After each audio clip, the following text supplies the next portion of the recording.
That I don't believe that child looks anything like me, Your Honor. You don't see a resemblance at all? I don't see it at all. But he's also a mixed baby. He's got me and him too. You're just saying y'all were on the same page. I still have not figured out what page that was. No, I know that now. Why would I have unprotected sex with somebody I'm not with? Now I know that now because I'm back to being. Imagine dragging a man into paternity court to demand over $2,500 for baby expenses. But the man swears up and down you were sleeping with someone else at the exact same time. That's the circus Ms. Kelso brought today. She's pointing the finger at Mr. Davis for baby Connor, while Mr. Hafner hovers in the background as the possible dad. Buckle up, because this one gets messy real fast. Ms. Kelso, you are in court today to prove that Mr. Davis is the father of your 9-month-old baby, Connor Kelso. Yes, Your Honor. Right off the bat, Kelso admits she and Davis had a 4-year on-again, off-again fling. Whenever they weren't with other people, they were together. Yup, even while she was dating Mr. Hafner. Talk about messy. Davis admits to sleeping with her, but says the whole window of conception thing is just based on her word. You can see Judge Lauren bracing herself already. For about 4 years on and off, whenever we weren't with somebody else, we were having sex with each other. And Mr. Davis and I had sexual intercourse. Then comes the dramatic reveal. Kelso whips out a conception calendar. She points to January 7th for Davis, then admits she was with Hafner a week later, January 15th. I mean, she brought receipts, literally. Judge Lauren raises an eyebrow like, ma'am, this is cutting it too close. Soap opera vibes, anyone? This is the window of conception between the 5th and the 11th. Mr. Davis and I had sexual intercourse on the 7th. Connor was born October 18th, a week late, and Davis admits he was with Kelso during that time frame. The room goes dead silent as the dates stack up. This baby could belong to either man. Can anyone else feel the tension rising here? Mr. Davis, does this look familiar? Were you with Miss Kelso on January the 7th? As far as that particular date, I'm not for sure. I was definitely with her during that time frame, though, yes. Kelso admits she slept with Hafner without protection on January 15th, 1 week apart from Davis. 1 week later, things got rocky quickly. Judge Lauren practically leans forward like she's calculating the DNA percentages in her head. And when were you intimate with that man? Around the 15th, when he arrived back in town. Around the 15th of January? Yes, Your Honor. Asked if the late birth made her consider Hafner, Kelso shrugs it off. She says she just goes by the calendar and Connor's skin tone. But wait, Hafner's family is half Puerto Rican, so the complexion clue doesn't clear anything up. Meanwhile, Davis blurts, "That baby looks nothing like me. I mean, just look at his face." Pure denial. And your baby was how many days late? 6, Your Honor. 6 days late. Okay. When the child came late, did you ever think to yourself? Then Davis drops the bomb. Kelso told him multiple times the child wasn't his. Not only face-to-face, but on Facebook too. Judge Lauren even reads the post aloud. "My son is not yours." Kelso admits she wrote it to keep him away during her pregnancy. Whew, that's one way to block a baby daddy. I'd like to see those. That she's not, that I'm not the father. So this is a post from you, Amber Kelso. It reads, "My son is not yours." Now it's money time. Kelso claims Davis hasn't paid a dime and hands Judge Lauren a full expense list. Baby formula, diapers, clothes, the works. And the total? $5,122 in 9 months. The audience gasps. You can see Davis already lining up his excuse. Tell a man my son is not yours, and you don't just tell him, you write it. He's likely to believe that. I know, and I wanted him to because I want him to stay away from me. Sure enough, Davis proudly announces he spent $10. Yes, $10 on some baby clothes and blankets. Judge Lauren almost laughs out loud at his generosity. $10 versus $5,000? That's not child support, that's pocket change. No, he has not, and I have put together a little draft of the expenses that I have had to purchase, things that I've had to buy for my son since he was I'd like born. to see those. I brought her a bunch of baby clothes, a bunch of baby blankets. Did you bring?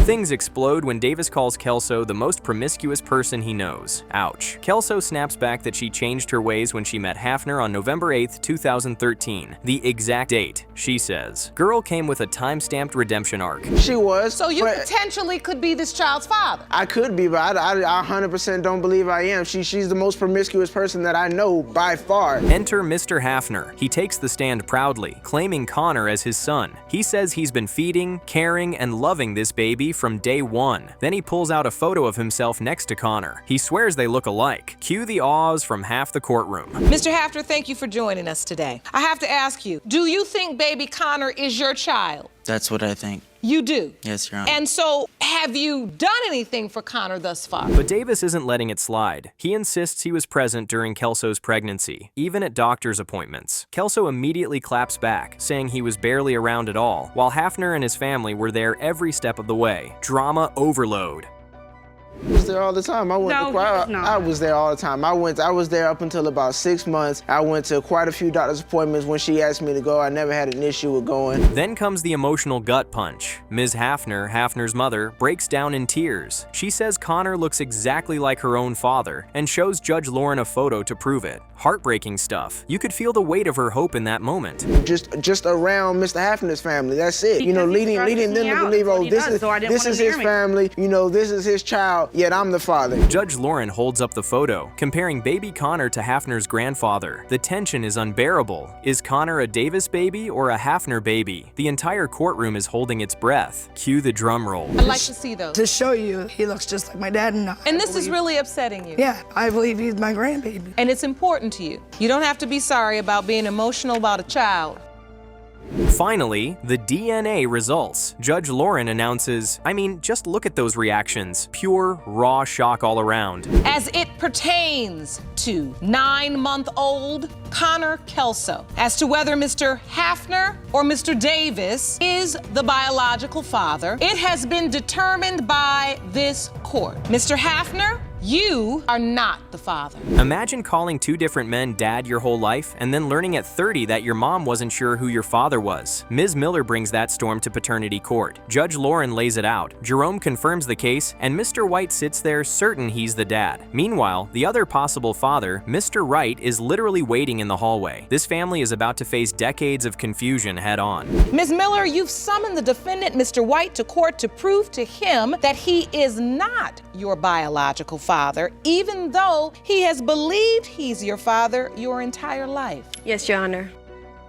Ms. Miller explains why both men believe they're her father. She grew up around both, but spent more time with Mr. Wright. Weekend visits, family gatherings, the works, while Mr. White remained the man she lived life with. As a teen, she learned her mom didn't know who her dad was, but she kept the secret anyway.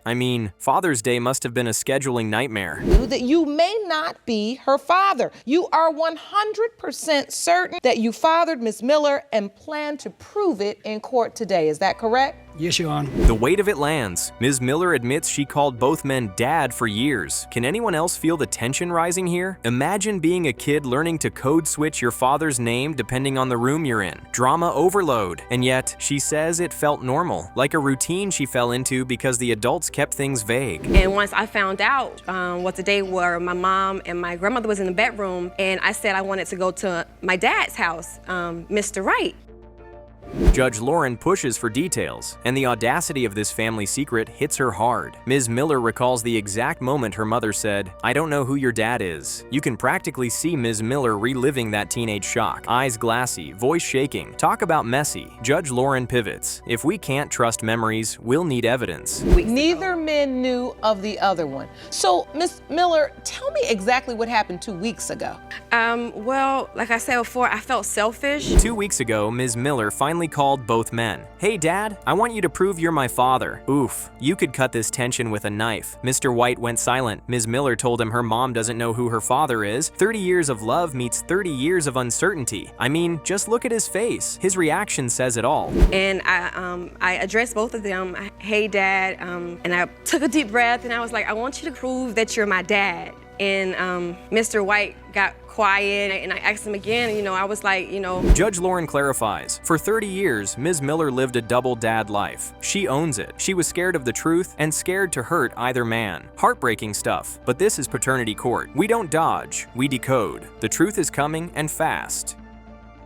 For a child, you were told that you had two biological fathers. Yes, Your Honor. Which we know is impossible. Not possible. Mr. White speaks, and the pain is raw. He says he was with Ms. Miller's mother every night when she was born and stayed 8 more years. He never knew about Mr. Wright. 30 years of fatherhood challenged by a 2-week-old phone call? He's mad, confused, and clinging to the only reality he's known. That's my daughter. Where all of these years? Nope. That she was calling another man dad as well? Nope, I don't even know who he is. So the entire relationship, this is your... How did they pull off this secrecy? Ms. Miller describes an unwritten rule. You never say the other dad's name. School events, somebody wasn't invited, holidays, carefully curated. It's wild, like a covert custody arrangement without a court order. Just vibes and whispers. I still don't believe. You've never seen this other man. I know not as I know about him. So you lived as a family this whole time. Right.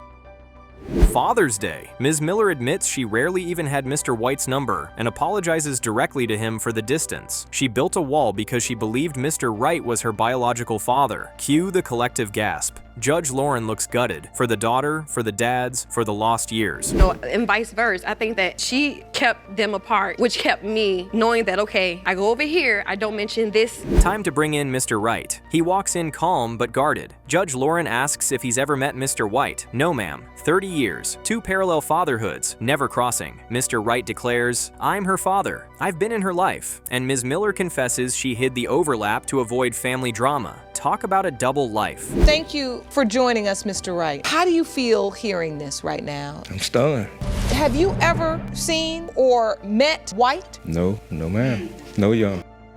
Ms. Miller says she even dropped social media to keep photos from cross-pollinating between families. Barbecues, birthdays, she celebrated with Mr. Wright's side and went quiet on Mr. White's. You can see Mr. White absorbing that like a punch to the chest. Can someone pass the tissues, please? Parties, birthdays, and I don't do that with Mr. White for the sole purpose of other family members on Mr. White's side. You know, I didn't want them to run back and tell him, like, who is this man? Miranda's calling her. Judge Lauren asks Mr. Wright about the recent call. He says he was shocked. No clue another man believed he was dad. 30 years, and the first real confrontation is happening here. The air is thick with, how did we get here? And what do we do now? It's a lot. Possibility there's another man. I haven't done any of that because just scared, I guess. Just scared of the truth because, like I said before, I'm closer to his side of the family. Then a sweet, telling memory. Ms. Miller's grandmother told Mr. Wright he had a daughter. He held baby Miranda, and she hugged back tight. That's my baby. Meanwhile, Ms. Miller says neither man is on her birth certificate, and she thought Mr. White once doubted paternity. He flatly denies ever saying that. Tension spikes.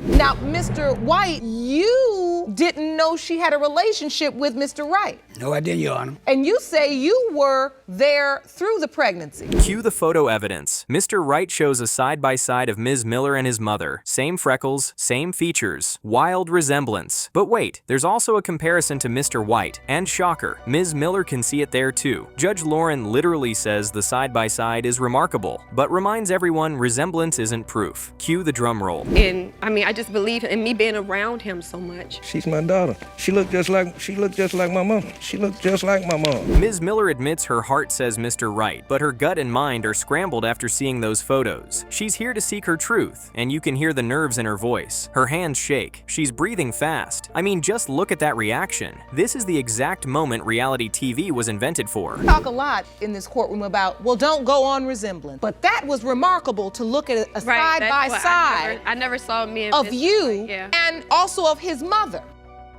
Judge Lauren steadies the room. Before results, she asks both men if they're prepared for either outcome. Mr. White, voice measured, says, if it makes Ms. Miller happy, he's happy. It's the kind of line that hits you in the chest. Pure dad energy. I can only imagine what that must feel like for you. God, my heart is racing. I'm so nervous because now She turns to Mr. Wright. Can he handle a negative? He doesn't say much, just that familiar refrain. That's my baby. The courtroom is silent. Every eye is on that envelope like it's a ticking bomb. Drama overload. Possibility you not be her biological father, and if so, That's my baby.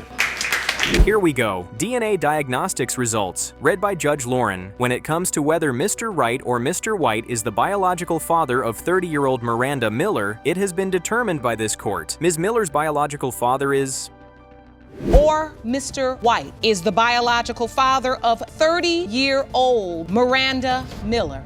It has been determined by this court. Ms. Miller's biological father is Miss White. Aftermath tsunami. Ms. Miller apologizes through sobs. Judge Lauren rushes to Mr. Wright. He's staggering under the news. He repeats, 30 years. That's my baby. She's still my daughter. You can feel the love slicing through the grief. I mean, just look at that reaction. Devastating and tender at the same time. Mr. Wright, I'm so sorry. I know that was not the news you wanted or expected. Judge Lauren reframes the truth with grace. The double life ends today. One man is her biological father, Mr. White, but both men are her daddy in love and bond. Two fathers' hearts are on that floor, and one daughter finally has her answer. Heartbreaking stuff. And strangely, a little healing. This is so hard. You came here today, Miss Miller, because you needed the truth. But let's make one thing clear. You walk into paternity court expecting a straight paternity fight, but this one opens with a curveball. Ms. Kelly says Mr. Norris fathered her 4-month-old twins, Amira and Amia, while Mr. Norris claims he has genetic proof. It's impossible. The stakes are sky high. A mom begging for help, a dad digging in his heels, and Judge Lauren already sharpening her questions. Drama at its finest, folks. Miss Kelly, you're here today to prove to Mr. Norris that he fathered your 4-month-old twin daughters, Amira and Amia. Your hope is that after the DNA results are revealed, Ms. Norris will step up. Ms. Kelly pleads her reality. 3 kids already, no village, and childcare that costs an arm, a leg, and your sanity. She's exhausted and just wants co-parenting, not chaos. Meanwhile, Mr. Norris calmly admits he hasn't stepped up, emotionally or financially, because in his words, he's not the pop until the DNA says otherwise. You can feel that courtroom side-eye warming up. Any kind of help, I don't get anything. I don't have any financial support. I can't find, babysitters. If I go to work, I have to pay an arm and a leg for.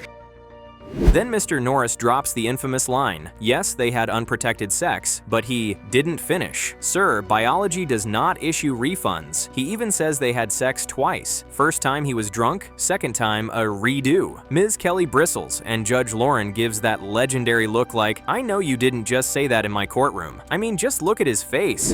We had a second time, regardless. She did tell me she was pregnant, but I told her, till I'm 100% sure, I'm not gonna give you 100%. We slide into the what were we conversation. Ms. Kelly says they were close, calling, hanging out at each other's houses, while Judge Lauren reminds everyone that none of that equals a relationship, and certainly not a license for unprotected sex when both are single parents. You could cut the awkwardness with a knife. You would have been more careful. I mean, it was because me and him, we were on the same page at the time. What page is this? Judge Lauren presses the bigger point. If a man doesn't claim you, why gamble on him claiming a child? That hits hard. Ms. Kelly admits she vowed not to become another single mom, but here they are. It's a gut check moment and you can see it land. Heartbreaking stuff and very, very real. Young women, this very difficult question. If a man doesn't claim you, what would make you think he would claim children? You're saying he wouldn't do anything. Reality check continues. Yes, paternity testing exists, but responsibility still matters. Judge Lauren calls out Ms. Kelly's choices. Tough love, but fair. And you can see Ms. Kelly swallowing that truth. Meanwhile, Mr. Norris sits with his arms crossed like he's on commercial break. The tension keeps climbing. Have, of course, paternity testing to help you get those answers, but until that time, you're definitely the mother. Yep. Now to Mr. Norris's reasons. He says they weren't exclusive, so she owed him no faithfulness. And besides, the babies don't look like him. He also claims a coworker overheard Ms. Kelly saying her ex was the real father. Here comes the hearsay parade. Can anyone else feel the temperature rising? I mean, text messaging, that's probably what it would be, to see if he was gonna step up. But other than that, no, it was nothing to even be talked about him. He doubles down with the Buddy Story sequel. During and after the pregnancy, he kept hearing the same rumor from different people. Painting himself as the other guy, Ms. Kelly rolls her eyes so hard you can hear it. Judge Lauren labels it the Casper witness. Lots of ghost talk, 0 receipts. Woo! It was always negative. And then I heard the exact same story after the babies were born. I was playing basketball like 2 months ago, right? Norris claims he called regularly while she was pregnant, but every conversation turned negative, short, and unproductive. Ms. Kelly snaps back, "You weren't there. What's the point of small talk? It's raw, it's messy, and it shows how fast co-parenting hopes can crumble without commitment. Drama overload." Led me to feel that way because it's like she was pushing me out at the same time because I'm like, I'm up here trying to at least have conversation with you, check on you while you were pregnant. Then the plot twist, the twins have the sickle cell trait. Mr. Norris says he checked his hospital records. No trait. He even peeks at his family tree to bolster the point. He's treating this like the smoking gun science that clears him. The courtroom feels that uh-oh ripple.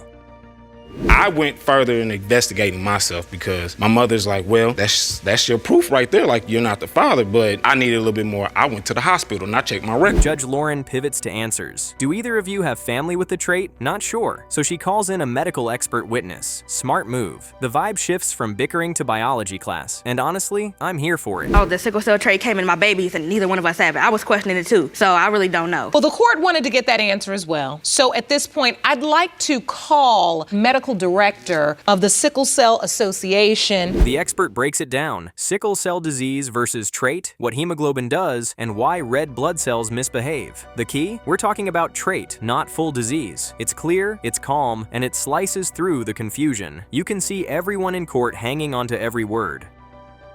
From time to time. Another problem is that people with sickle cell disease don't fight infection well, but we're talking about sickle cell trait. Critical takeaway lands. At least one parent typically carries the trait. The surest way to know is a blood test. Translation, no more guessing, get tested. Judge Lauren nods, and the science says it can't be me defense suddenly looks shakier than Mr. Norris expected. To understand about that is exactly what kind of research did you do? Because the way to find out whether you have sickle cell trait or not. Still, Mr. Norris stands firm, saying this all tracks with his understanding, and if he doesn't have the trait, he can't be the dad. You can almost see him building a castle out of half facts. Judge Lauren's eyebrow does the heavy lifting. Sir, that's not how genetics or this court works. As to my knowledge on the sickle cell trait, I feel that I'm not the father, for one, because I don't have the trait, neither does she. We get a photo moment, childhood pictures, side-by-sides, and one last breath before the storm. Judge Lauren recaps the stakes. 2 babies, a mother at her limit, and a man banking on a technicality. Cue the drum roll. The energy in the room flips from chatter to pin drop quiet. So that's Mr. Norris as a child in the middle, and the twins on either side. Yep. His baby pictures look like my baby pictures. All right, this is definitely. Here it is, the moment we've all been waiting for. In the case of Kelly versus Norris, when it comes to 4-month-old twins, Amara and Amia Kelly, it has been determined by this court. Mr. Norris, you are their father. Imagine growing up believing one man is your dad. He raised you, showed up at milestones, and even paid more than $40,000 in child support. Now another man appears saying, I'm your real father. That's Ms. Ames's life today with Mr. Patton, the man who raised her, and Mr. Garcia, who says DNA will back him up. The stakes? A lifetime of identity and love on the line. Drama overload. Hello, Your Honor. Hello. This is a case of Garcia, Ames versus Patton. Thank you, Jerome. Good day, everyone. Ms. Ames. Yes, Your Honor. You're torn between the 2 men standing in court today because the defendant, Mr. Patton, raised you. Mr. Garcia explains how, after searching for decades, a Facebook friend request finally connected them. Do you know who I am? Whew, forget sliding into DMs, that's a wrecking ball. They met at his mother's house, and the emotions were immediate. Ms. Ames was craving resolution after years of not knowing. You can feel that hunger for truth. Let me start with you, Mr. Garcia. Take me back to 1 year ago. And a year ago, I was in Jersey visiting my family, and I was really looking for her on Facebook. Ms. Ames shares how a relative told her at 21 that her dad might not be her dad, but they gave her the wrong name. Years of searching, dead ends, and then she sees Mr. Garcia's photo and feels that instant mirror effect. She was 9 months pregnant when they met, and the connection, instant. I mean, just look at that reaction. So the name that they gave me, I searched for years. I couldn't find it. Well, come to find out, they had gave me the wrong name. So when he friend requested, Mr. Garcia stayed 2 extra weeks just to meet his would-be granddaughter. Meanwhile, Ms. Ames lays out the stakes for her kids. She wants them to know their family, and she never wants them accidentally dating a cousin. Real talk. This isn't just drama, it's real-life consequences. I was supposed to go back to Florida, and he stayed an extra 2 weeks because he wanted to meet my daughter. I'm torn. I have 2 kids, and I want my kids to know. Enter Mr. Patton, steady, proud, and visibly wounded. He says he was there at the birth, rocked her to sleep, and lived with her grandmother's family for a decade, providing and parenting. Then he drops receipts, literally, showing more than $40,000 in child support paid in full. Even Jerome looks impressed. Talk about a stand-up father figure. Taking care of my responsibility, which was her. And so you were there at her birth? Yes. And you've paid child support for her as well? Yes. You were responsible for child support for how many years? But things got rocky quickly. Ms. Ames admits their relationship had ups and downs, recalling the day Patton told her, "Go find your real dad." That line hangs in the air like a storm cloud. You can see it on her face: pain, confusion, and a need for clarity that's been brewing for years. You were believing you were her father this whole time? You thought you had a daughter somewhere out there? Yes, Your Honor. Mr. Garcia takes us back. He met Ms. Ames's mother around prom. They dated, then broke up. A month later, Mom said she was pregnant, but claimed Patton was the father. Garcia says the timeline never added up, and he always believed Ms. Ames could be his daughter. You could cut this tension with a knife. Notification bell. So when her mother was pregnant, take me back to this. We had met at my prom. My sister had introduced us, and we started dating. Meanwhile, Ms. Ames testifies she always believed Patton was her biological dad. He's on the birth certificate and even walked her down the aisle. Imagine the whiplash of seeing someone who looks just like you claim he's your father. Talk about messy. He was your biological father, is that correct? Because my mother never told me no different. He's the man on my birth certificate. He was at my wedding. He signed my marriage certificate. Then the resemblance debate kicks in. Freckles, features, and family resemblances become courtroom currency. Garcia insists he's seen it all along, and honestly, the side profiles are telling. Is anyone else squinting at the screen like a detective? Mom ain't got no freckles. My dad ain't got no freckles. How did I get freckles on my face? I was a little kid. I wanted to know how I got freckles and... We also hear about Garcia's trip to New Jersey, how he wanted to make a connection all week and revisit her late mother's memory. The weight of lost time is heavy. Every sentence sounds like a plea to reclaim years that slipped away. Heartbreaking stuff. The whole week I was in New Jersey with my sister. And when you were with your sister, were you telling your family, Yeah. I'm gonna try to find my daughter right now? Yes, Your Honor. Patton, for his part, talks about the family rhythms, holidays, sisters, and shared history. He's trying to keep it together, but those eyes, they tell the story of a man afraid of losing the title that defined his life. I mean, just look at that reaction. All the time, so. Well, yes, I caught them walking down the street one time. And I asked, what's going on with, you and Joey? And she said nothing. We were just friends. Ms. Ames tries to bridge the gap. She wants a relationship with Mr. Garcia without erasing the bond with Mr. Patton. You can feel the tightrope she's walking. 2 fathers, 1 heart. The room gets quieter as the reality sets in. DNA decides, but emotions don't switch off. As long as I haven't known him, there was an instant connection between us. So you see that he truly is making an effort. Yes. And his ex told me. Judge Lauren zeroes in on that instant connection Ms. Ames felt with Garcia and why she needs certainty for her identity and for her children. This is bigger than a headline. It's a family map being redrawn in real time. Cue the drum roll. You felt this instant connection. Is that feeling, that emotion, that connection you felt, is that what's driving you? Or is it truly... Here it is, the moment we've all been waiting for. Judge Lauren opens the envelope. The DNA diagnostics read as follows. The pause is eternal. Ms. Ames grips the bench. Patton stares straight ahead. Garcia holds his breath. Then, boom, the truth lands. Watch the faces. Shock, relief, devastation, and hope collide all at once. Yes. Mr. Patton, as you stand here, hearing the testimony that's been presented today, are you still 100% certain? Yes, Your Honor. You are. In the emotional aftershock, Ms. Ames pleads not to lose the man she's just connected with because of the results, and the body language between her and the confirmed father says, "I'm here." Patton's heartbreak is visible, but so is his love. This is the raw, complicated reality of family. In the case of Garcia, Ames versus Patton, pertaining to whether Mr. Garcia or Mr. Patton is the biological father of Tanira Ames, it has been determined by this court. Her biological father is Mr. Garcia. Imagine entering paternity court after having another man sign your baby's birth certificate, and now you're certain your ex is the real dad. That's Ms. Sanders today, and Mr. Jamar Brady is not having it, calling it genetically impossible. Judge Lauren Lake sets the stakes, and Jerome gets us rolling. Oh, this is about to get spicy fast. Ms. Sanders, you admit to having another man sign your 6-month-old son Caleb's birth certificate, but now say that Caleb's real biological father is the defendant, Mr. Mr. Jamarvis Brady. Right away, Ms. Sanders says Mr. Brady hasn't helped. Diapers, clothes, baby food, all on her. Brady fires back, "Why would I take care of a baby that's not mine?" You can feel Judge Lauren's eyebrow rise from across the courtroom. Things got rocky quickly, and we're just getting started. Not a pretty baby. I don't care about the baby being pretty. I care about if the baby mine or not. Why I would you take wait care this of my long? responsibility, not another man. Here comes Exhibit A, green eyes. Brady runs through his entire family tree. No green eyes, nowhere. He's basically auditioning for a genetics lecture. Ms. Sanders counters that her grandmother had them, so boom, genes can skip. I mean, just look at his face. He's convinced eye color cracked the case. Drama at its finest, folks.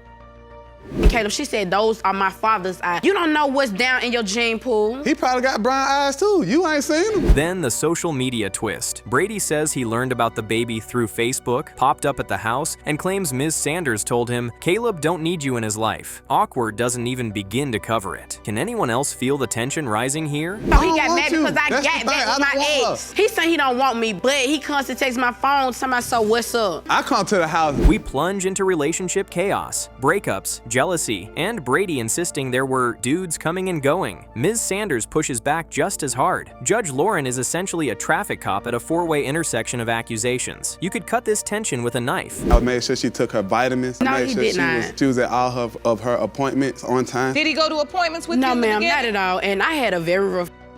Then a gut punch. Ms. Sanders details a rough pregnancy, a cyst on the baby's brain, Down syndrome fears, heart rate drops, and the cord around his neck at delivery. Heartbreaking stuff. Judge Lauren turns to Brady. "Where were you?" He insists he tried early on. Ms. Sanders says nope. I mean, just look at that reaction. Stone-faced. I wore some shoes. When I first told him that I was pregnant, I called Mr. Brady and I told him, I said, "I'm pregnant. I want to let you know." He just sat on the phone. Shoes. Yes, shoes. Ms. Sanders says when she first told Brady she was pregnant, he went silent, then asked about shoes. Sir, priorities. And then she admits another man signed the birth certificate. Talk about messy. Brady pounces on that detail like it's Exhibit B. Saying, we just gonna work through this. We gonna, have this baby. We gonna do what we have to do. And he was the one who was actually there when I had my baby. Judge Lauren asks to see the birth certificate. Yup, another man's name is there. Ms. Sanders says she didn't want her child to go without someone listed. Meanwhile, Brady needles about her texting, stoking more jealousy vibes. The courtroom is one eyebrow raise away from bursting into flames.